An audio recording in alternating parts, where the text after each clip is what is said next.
Our 1000th episode is coming out in June, and I know you want to send me a present. You probably want to Venmo me some money or do something, but you don't have to do that.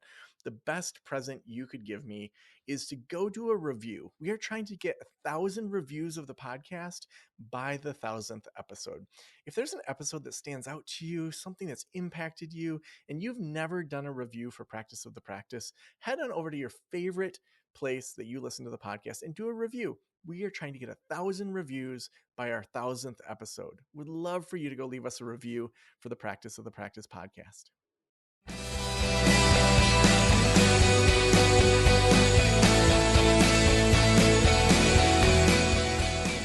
This is the Practice of the Practice podcast with Joe Sanok, session number 990.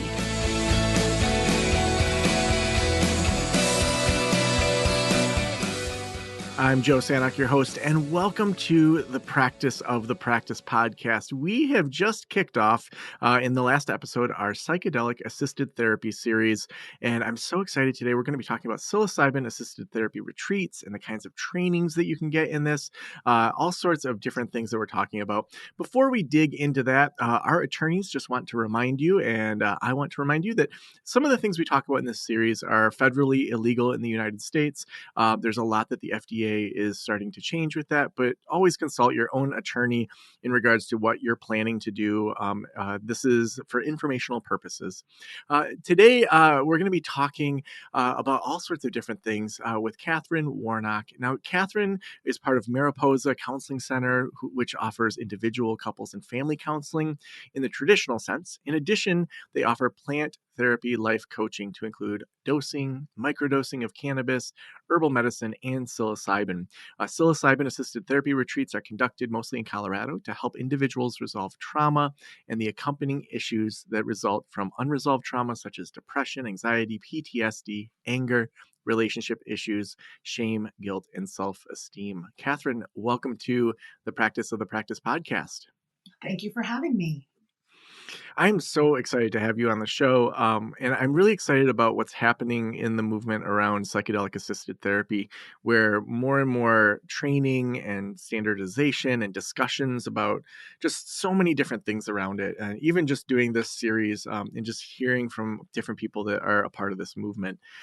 I would love to just hear a little bit of your origin story in regards to how you got into retreats. How did you get into, taking the therapeutic approach to Sure. these types of ceremonies?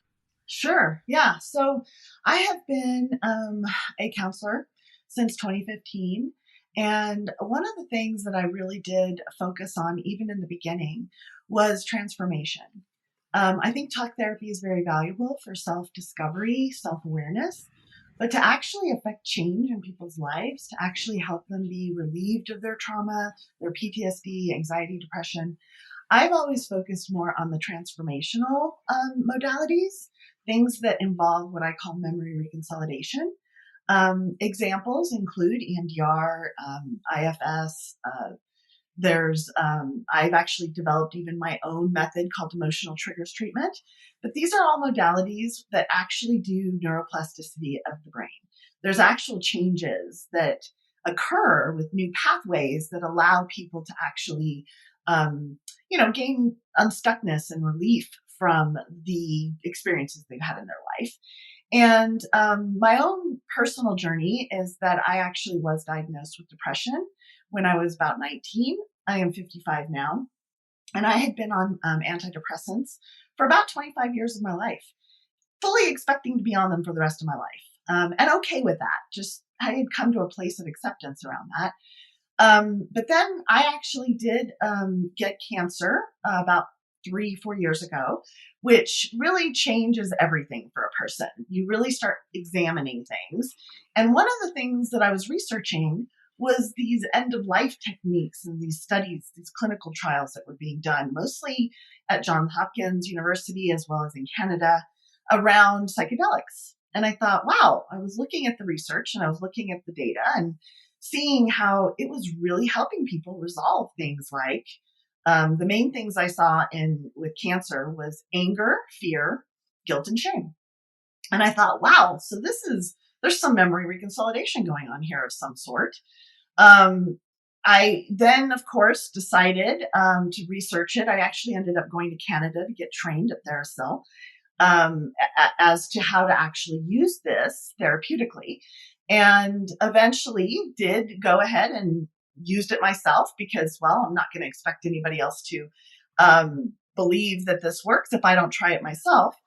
And from my journey, I've actually been free of antidepressants for a year now. I have no depression.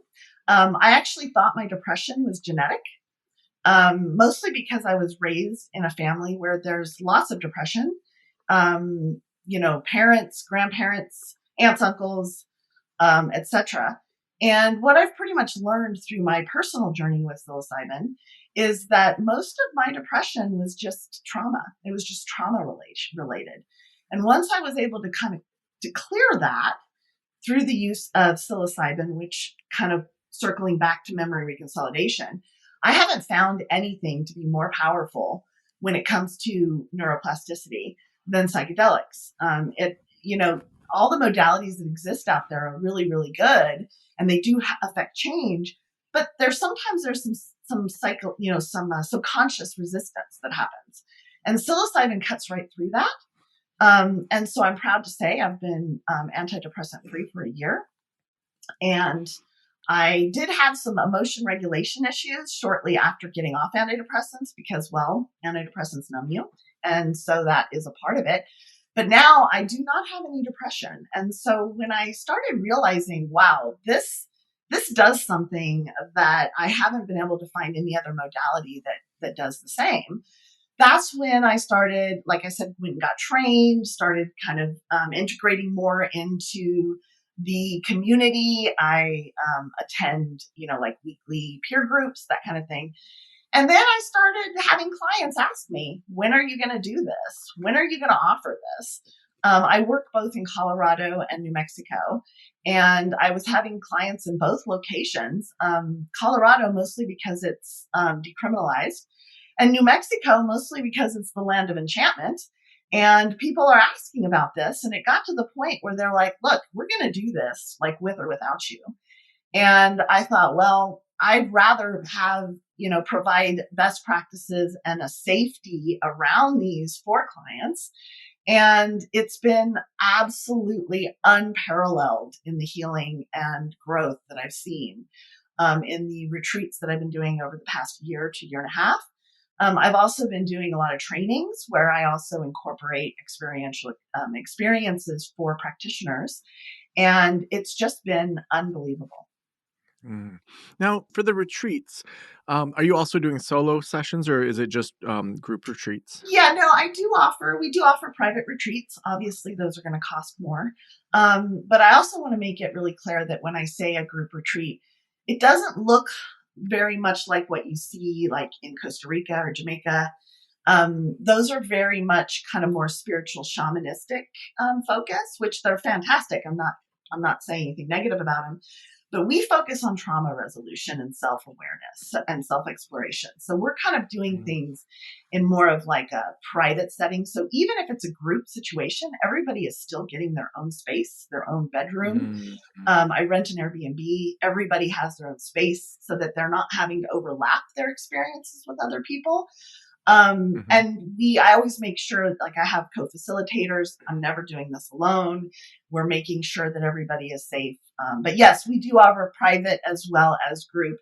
The only difference really is that how many people are we sharing the costs with, essentially. Yeah. Now, take us through kind of, and I know that this is a huge planning. There's lots that goes into it. We're only going to Yes, scratch the surface, but just so right. that people kind of get an idea of the typical kind of arc Sure. of Yeah. someone's interested, they reach out to you. Like, are there pre-sessions? Then they come to Yes. the retreat. Are there Right. post-sessions? Just so they kind of have kind of Yeah. like a skeleton of kind of a Yeah. framework of how that flows for Great. you. Yeah. Great question. So, obviously, we do not just dose people and then that's it. That would be very irresponsible. That's not really preparing people properly. Um, what they have discovered in the clinical trials and the research is that setting, and integration are critical to this experience. And set and setting occur in advance. So not only do I assess people because there are contraindications and risks that I will rule people out if they don't qualify, because we are all about safety. But we're also going to be spending at least 3 sessions making sure that people are prepared, that they're developing their list of intentions and focus, so that when they go into this experience, they have a complete understanding of what to expect and how it's going to go down. It's also really important to build that therapeutic relationship, as we all know. And so we do spend at least 3 sessions in advance. Then we have a group meeting the day before at the location. That's in order to help establish set and setting, even more so. Nothing new on the day of is the point. So that everybody can see who's going to be there, what it's going to look like, what their space will look like, so that basically to help with the, minimize any nervousness and anxiety. On the day of, they actually are dropped off by a person that's going to be also picking them up. And that's going to be somebody that we communicate with during the day in order to, just make sure everybody knows what's going on and everybody's safe. We then will do the retreat. And a big part of what is important about the way we do it is we are providing the list of focus once ego dissolution happens. So ego dissolution is the key. We do not provide hero doses. There's no need for that. We will updose people up to ego dissolution, where the work can then begin. We offer. Let me pause you there. Like, Yeah. I know what you're talking about, but Okay. what kind of dosing for the average person then? Sure. Obviously, like there's going to be body differences and things like that. But when you say Yes. hero dose, when you say ego Yes. dissolution, break that down a little bit for listeners. Okay. So a hero dose is typically 5 grams or more. Just to give you an understanding of how that compares to like microdosing is usually like 0.1 grams. And so hero dosing is 5 grams, and that's usually like takes you where you can almost potentially lose touch with, well, not potentially, you do lose touch with reality. And it's considered a very, very high dose. It can be very therapeutic as well. But we have found that you don't need to go that high. We typically don't go above 4 grams. We'll stick between, I would say that most people, 3 to 4 grams is sufficient, and it allows for that ego dissolution, which is how the work can actually get accomplished. So then once that ego dissolution happens, we're making sure to feed individuals their lists so that they're getting the healing and they're focusing on the things they want to, and not just like spiraling or going somewhere else that might be really cool and fun, but isn't necessarily therapeutic. Now, when you say feed the list, like they've written down their intentions, and Yes. then you're coming in and you're just saying, as a reminder, here's what your intention was, or like, what would an Yes. example, without obviously disclosing Sure. people's stuff, like what would you be saying to that Sure. person during their experience? So we're not going to guide somebody into what to think, but we are going to, yes, whatever the list was that we established with them in advance. So during those intakes, we're working to come up with themes. What are the things that they're wanting to achieve? So for example, a list might look like this. I want you to think about your relationship with your mother. I want you to think about if there's any way to gain greater understanding around that relationship. Or I want you to think about your mind-body connection. I want you to think about self-care and self-love. How does that look for you? Another example might be, I want you to think about how your anxiety has been serving you and has not been serving you. And if it's related to a specific event, I might even bring up that specific event. Like, how has your, childhood, the event that happened when you were 5 years old, affected your adult life, and how might you gain greater appreciation or understanding for how that event has shaped you. So we're very general. We're not telling people what to think about those things. Just simply, these are the things that you're wanting to work on. Another example might be the future. I want you to think about the crux where you are right now in your career, and what the 2 options that you've been examining. I want you to just explore those a little bit and see what happens. So it's a way for us to guide somebody through the list that they've already established in advance. We're not adding anything to that they're not, they didn't provide us beforehand. So that once they've gotten through this experience, they definitely were given the opportunity to focus on everything they Now, when people are um, when they're at that ego disillusionment, wanted from their experience, how would you say their brain is processing these things in a different way to. than Hmm. traditional therapy or journaling, or like what would you say those links are? Like, what happens in the brain for the average Sure. participant when they're Yeah. getting these prompts? So, um, so ego is a valuable part of our mind that actually allows us to be safe in this world. So our ego creates a lot of protection mechanisms that also keeps us safe in our thinking as well. So an example might be something like every time I think about my mother's anger at me when I was growing up, I can only think of it in terms of I was a child and that wasn't fair, right? That's what I would think of in my normal state. Whereas if I was under the influence of, and I had ego dissolution, I could actually examine my mother's anger without me even in the picture, without blame, without whether it was okay or not, without criticism or judgment. Just, wow, my mom was an angry person. And this is what she was going through. And therefore, I can remove myself from the equation so that I might be able to gain a little bit better understanding and empathy to her situation without my natural reflex of how it affected me and how it continues to affect me, right? So it gives us the option to be able to examine our stuff without our own self in the way, if that makes sense. So, you know how we can often examine somebody else's life and we can see things way clearer than they can because, well, we think we know them, but and their life circumstances. But of course, until we're living it, we don't understand it fully. But people sometimes have a hard time seeing things from the more objective point of view because their own experiences are filters that absolutely affect the way they see those situations. And this provides safety in that when we remove our ego and we're able to actually look at these things with some detachment, and it makes it safer to be able to examine them. Yeah. Yeah.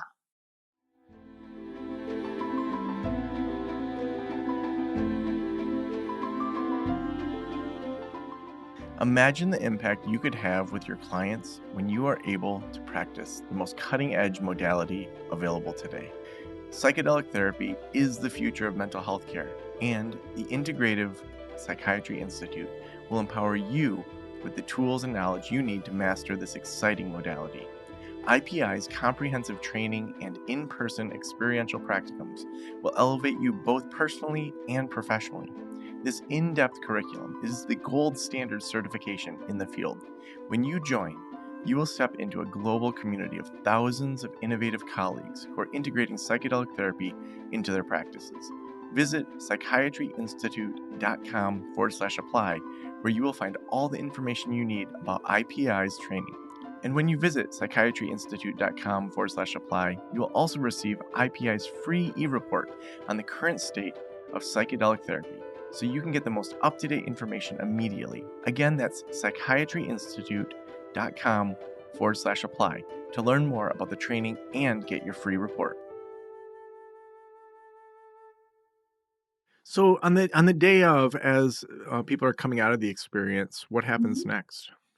Well, a lot of times while we are recording everything that's happening. So as they're having insights, as they're expressing, like new information that they're new conclusions they're coming to, we're writing all that down.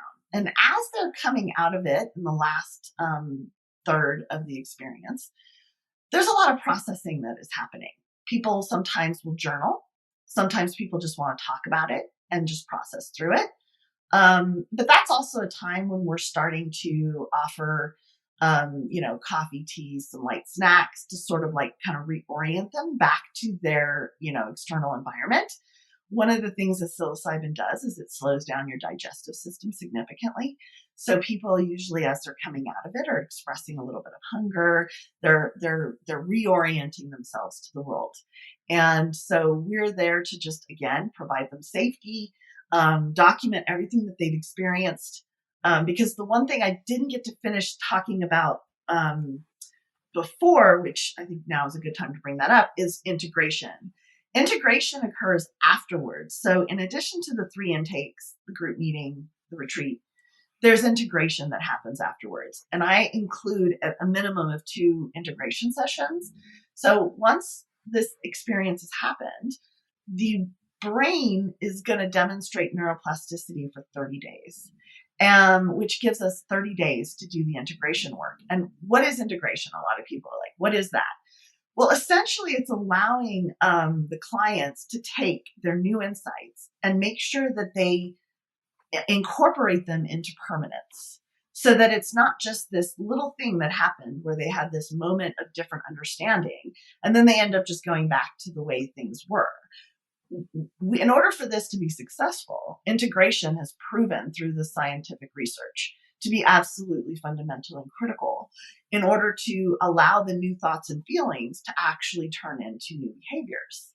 And so I actually, as part of the retreat package, I require integration because I don't want anybody, like just bowing out of that, because it's such a critical part of the process. Yeah. I think if you don't have that integration, it can be so disorienting, and also there can be major life changes or jumps or things that, you know, someone that's like yourself that's been trained can say, "Okay, let's sit with that for a bit. Let's not Mm-hmm. conclude right away that that's the only meaning."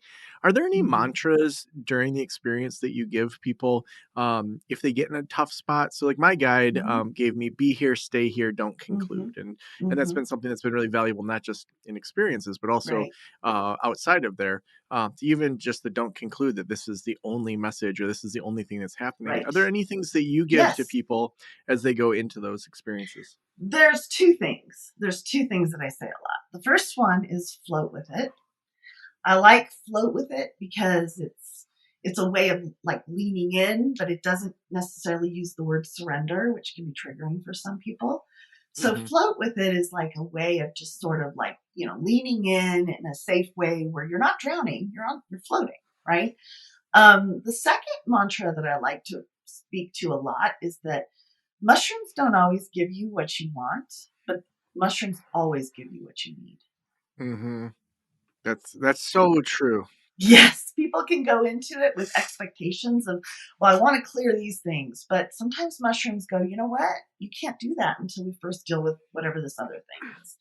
And mushrooms will, like, you can have the best list and the most thought out list, but ultimately mushrooms are going to hand you whatever it is that is getting in your way.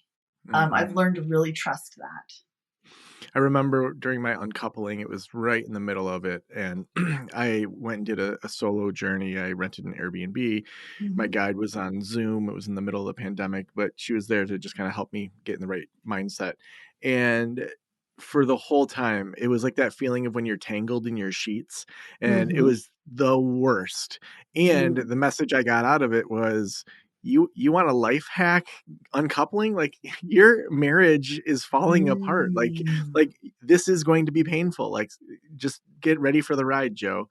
And it was Yeah. such a, because everything before that had always been very gentle, very like you're lucky to be a human, and very like, Right.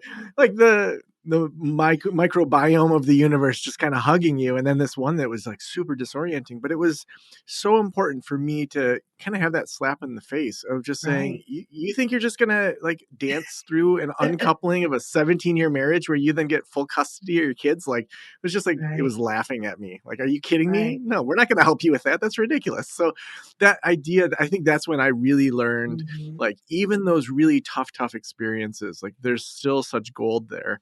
And not even, and I think for me, it's outside of those experiences, even in life, the like the blowing up of my world personally like has given me such golden appreciation for my daughters, for the love that I now have with my partner, for all sorts of other Yes. things. But it's like it just allows you just a much different kind of disconnected attachment or disattachment Yes. to those things that are happening. Yes. Yes. I mean, the things that I've learned, personally through psilocybin, self-care, self-love, being able, one of the probably most significant things that happened to me during my journey is that, so when I was 5 years old, I spoke fluent Spanish. Mm. I was raised by, my grandmother was from Mexico, and I look very, very white, light skin, light eyes. And so she didn't want me to speak Spanish anymore. And about 5, she stopped speaking Spanish with me. And during a trip, I went through a childhood journey of all of my memories, which was another thing. I didn't have a lot of memories from my childhood. A lot of people who have challenging childhoods don't remember a lot of things. And I actually took a whole journey through my childhood one time, and my guides kept chuckling at me. And I was like, why are you guys laughing? And they're like, we didn't know you spoke Spanish. And I literally was like, yo no hablo español. Like, what? I literally didn't think I was speaking Spanish. And they just start laughing at me. And I was like, wow. So, like, it opened up that part of my brain by going through that part of my childhood. I have recovered my Spanish. So psilocybin is very powerful in that it opens up things that are in our brain that I wholeheartedly believe that my brain, since I was 5 years old, has worked really hard to bypass that part of my brain because of the memories and the experiences that were traumatic. And so now that I've opened that part of my brain up, I have Spanish again. Now it is a 5-year-old Spanish, so I have to keep that in mind. But I'm actually, yeah, it opened up a whole section of my brain, which really helped me believe, wow, psilocybin does stuff. It really does open up those pathways in the brain. It really does allow that neuroplasticity to happen. So anyway, I just thought I'd Mm. share that. Wow, that's amazing. Um, So I want to talk a little bit about kind of the dark side of psychedelics. So Mm-hmm. um, I've had, other colleagues that they go do an experience and they have Mm-hmm. a transformative experience. And the next week they're like, I'm going to be a guide. I'm going to host retreats. And it's like, Mm-hmm. it seems similar to when someone goes to like a summer camp and maybe they, Mm-hmm. are a kid and they come back and they're like, I'm going to be a vegan Right. or I'm going to Right. convert everyone to Jesus or whatever the thing is. It feels like that kind of something new that's exciting for that person that then kind of takes over. What Yes. cautions would you give to therapists that Yes. want to be guides? They want to maybe even explore that. Maybe their hearts are Mm-hmm. open to that. They're not sure. Right. I know that there's something I've referenced in this series. It's a podcast called Cover Story. They did a really amazing job, Yes. which I've I would listened to it. recommend. My Mm-hmm. guide, she told me for any work that I want to do, like I had to listen to that whole thing because it talks about people that have really abused and used Yes. psychedelics for the detriment of other people. And so Yes. knowing that that's part of the other side of Mm-hmm. this, what would you caution therapists in Yeah. regards to just respectfully entering into this thing that has been used for Yeah. thousands of years? Like how Mm-hmm. do you caution people in that area? Yeah. Well, so I'm so glad you brought that up because I actually think that's very, very, very important. So because of exactly what you're saying, so I listened to that podcast myself. In fact, I listened to it while I was doing my training in Canada because I thought it's an important part to understanding the history of how Hmm. psychedelics have come to be in therapy. Um, when I returned, I realized, okay, if I'm going to offer this, I need to also offer training. I actually have a background in training. My previous career, I was a forensic scientist and I used to do a lot of training. So I thought, well, why not? So I've actually put together what I think is a pretty awesome training program for practitioners. Anybody that wants to guide. And you don't have to be a licensed practitioner, just somebody who wants to do it using safe practices, best practices. Um, and I do offer, an actual experience where you can actually, so there's a whole day of lecture where I provide history, I explain ego dissolution, I provide so many valuable resources. I talk about how best to do this to help clients achieve their maximum and to have the best experience possible. Followed by an experiential day where you can choose to be to be a guide, or you can be a participant. And they're both valuable. And in fact, I have a lot of people that take my class, they decide to be a guide or a participant, and then they attend another class as the opposite because they want that full experience. And so it's actually, I think, my training, compared to all the other trainings out there, it's reasonably priced. It's doable in that it's a couple days. And then afterwards, I also have anybody that's taken my class, I have a case consultation group that I do twice a month. Actually, I'm starting that in March, that people will be able to have access to, so that we're doing things not in a bubble, right? We're actually sharing the information, leaning on each other to make sure that we're offering safe experiences for people. I love that. And I think that there's so many of these discussions that are important to have that we obviously don't have time today. But even in just looking at how many of these plant medicines, knowing your grandma was from Mexico, that, a lot of the reasons that we have psilocybin was because of, white people going down to Mexico and then bringing it back to the masses. And it then became this just like, it took away what the original intention was. And so it's not something we're going to have time to really dig into today, but I think to look at the culture, look at the anthropology, look at, whether it's, ayahuasca or psilocybin or other plant medicines, to do our best to really understand the lineage. For me, that's just personally important. That's something my guide really values, is the lineage of like kind of what tribe, what family are you from in joining this, and how do we make sure we respect that, and that we're not just going to turn it into kind of our own version of something that's often sacred to people. But that's a much bigger conversation that we could do a whole nother podcast discussion on. That's for The sure. last question I always ask is, if every private practitioner in the world were listening right now, what would you want them to know? That mushrooms is a very powerful healing medicine, that it needs to be done in a specific way in order to have the positive results. The thing about recreational use is you might get therapeutic side effects, but recreational use does not necessarily provide the safety nor the dive in kind of experience. One of the big things I just want to say briefly is that using the voice takes you out of actually activates your default mode network. And so a lot of recreational experiences, people are talking, they're having fun. Where therapeutic, it literally looks like you're sick in bed for the day, where you're diving internally. You're not using your voice. We use hand signals. We're trying to maximize the ego dissolution in order to get the best experience possible. So I would just say overall, safety is important. In order for us to spread the healing, we have to have positive outcomes. And having anything less than complete safety risks negative outcomes. And I'm not interested in that right now. I want nothing but positive outcomes so that we can get, things changed at a legal level. So awesome. So if people want to connect with you, connect with your work, maybe get training, where should we send them? My website's great. You could also either email or call or text me. So the website is mariposacounselingcenter.com. I have practitioner trainings up there. I've got the retreats up there.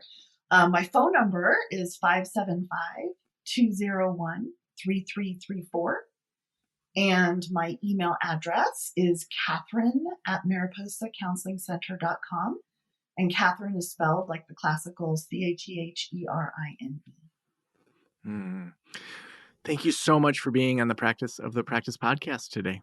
Thank you so much for having me. And thank you so much for doing this. I'm all about right now educating. I'm excited because New Mexico literally 2 days ago passed an initiative to finally have people start examining this and trying to create better pathways for people. So I'm just grateful that you're giving me the time and space to talk and educate. Thank you. Yeah, absolutely. Love getting this information and training out to the world. Thanks so much.